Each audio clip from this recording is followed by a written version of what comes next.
నమస్తే, నేను Yashoda. Welcome to Pallavi TV. Jammu Kashmir Pahalgam ఉగ్ర దాడిలో 26 మంది ప్రాణాలు కోల్పోవటం వల్ల పాకిస్తాన్పై కఠిన చర్యలు తీసుకుంది భారత ప్రభుత్వం, ఇంకా తీసుకుంటోంది. సింధు జలాల రద్దు, వీసాల రద్దు, అటారీ వాఘా బార్డర్ మూసివేత, ఇట్లాంటి చర్యల కారణంగా పాకిస్తాన్ ఆర్థిక వ్యవస్థ కుప్పకూలుతోంది. పాకిస్తాన్ ప్రజలు తీవ్ర ఇబ్బందులు పడుతున్నారు. వాటికి సంబంధించిన వీడియోలు, ఫోటోలు సోషల్ మీడియా వేదికగా మనం చూస్తూనే ఉన్నాం. ఇక ఉగ్రదాడి ఘటనతో భారత వ్యాప్తంగా ప్రజలు ప్రతీకార జ్వాలతో ఉన్నారు. పాకిస్తాన్ని దెబ్బకు దెబ్బ తీయాలన్న కసితో భారత ప్రభుత్వం కూడా ఉంది. అయితే ఇట్లాంటి నేపథ్యంలో మన రాష్ట్రాల్లో ఉన్న పాకిస్తాన్ పౌరుల్ని వెంటనే గుర్తించి వాళ్ళందరినీ కూడా వెనక్కి పంపించేయాలని కేంద్ర హోంమంత్రి అమిత్ షా అన్ని రాష్ట్రాల ముఖ్యమంత్రులకు ఫోన్ చేసి ఆదేశాలు ఇచ్చారు.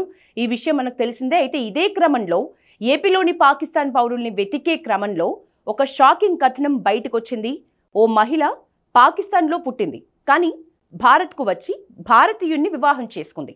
అయితే అనుకోని రీతిలో ఆమె తన కుమార్తెకు జననాన్ని మాత్రం మళ్ళీ పాకిస్తాన్లోనే ఇచ్చింది.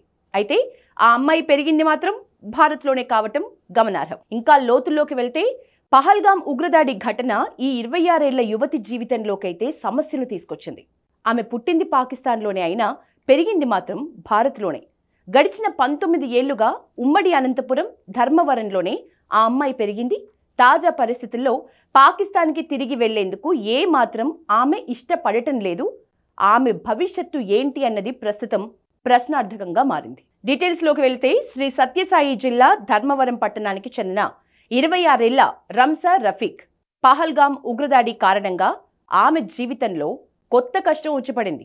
ఈ అమ్మాయి పహల్గామ్ ఉగ్రదాడి కారణంగా తన జీవితంలోకి వచ్చిన కొత్త కష్టంతో ఇబ్బంది పడుతున్న పరిస్థితి. తాజా పరిస్థితుల కారణంగా ఇప్పుడు ఆమె పాకిస్తాన్కి వెళ్లేందుకు మాత్రం ఏమాత్రం ఇష్టపడటం లేదు. కానీ ఆమె వెళ్లకుండా ఉండేందుకు ప్రస్తుతం వీల్లేని పరిస్థితి అయితే ఉంది. రంజా రఫీక్ కుటుంబ నేపథ్యం చూస్తే కర్ణాటకలోని బళ్ళారికి చెందిన మహబూబ్ పీరన్ అనే వ్యక్తి 1947 దేశ విభజన సమయంలో పాకిస్తాన్కి వెళ్లిపోయారు. అక్కడే ఆయనకు 2 కొడుకులు, 2 కుమార్తెలు జన్మించారు.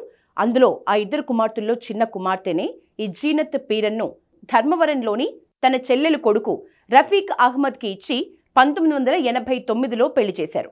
ఇక ఈ జంటకు మొదట కొడుకు పుట్టాడు. ఇక 1998లో రెండోసారి జీనత్ ప్రెగ్నెంట్ అయింది.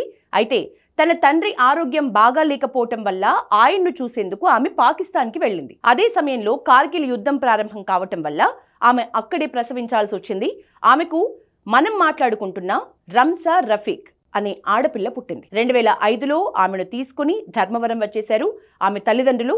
అయితే పాక్లో పుట్టడం కారణంగా రంజా రఫీక్కి పాకిస్తాన్ పౌరసత్వమే వచ్చింది. ఆ తర్వాత ధర్మపురం వచ్చినప్పటికీ భారత పౌరసత్వం కోసం ప్రయత్నమే చేయలేదు. 2018లో పాక్ పౌరసత్వాన్ని రెన్యువల్ చేసుకున్నారు. అది 2028 వరకు, అంటే 10 ఏళ్లు ఉంటుంది కాబట్టి వ్యాలిడ్ ఉంది. అయితే ఇక్కడే చిన్న ట్విస్ట్. 2023లో భారత పౌరసత్వం కోసం రంఫా దరఖాస్తు చేసుకుంటే అది రిజెక్ట్ అయింది. దీంతో పాకిస్తాన్ పౌరసత్వం ఉన్న ఆమె భారత్లోనే ఉంటుంది. ప్రస్తుతం ఆమెకు ఉన్నది కేవలం పాకిస్తాన్ పౌరసత్వమే, ఎందుకంటే ఇండియాది రిజెక్ట్ అవ్వటం వల్ల. ఇక అధికారులు ఆమెను పాకిస్తాన్కి ప్రస్తుత పరిస్థితిలో ఖచ్చితంగా పంపాల్సిన పరిస్థితి ఉంది కాబట్టి పంపించేస్తారా, లేక ఆమెకు ఎలాగూ పాకిస్తాన్కి వెళ్లే ఇష్టం లేదు కాబట్టి భారత్లో ఉంచే అవకాశం ఏదైనా ఉందా అనే అంశం మాత్రం ప్రస్తుతం చర్చనీయాంశంగా మారింది.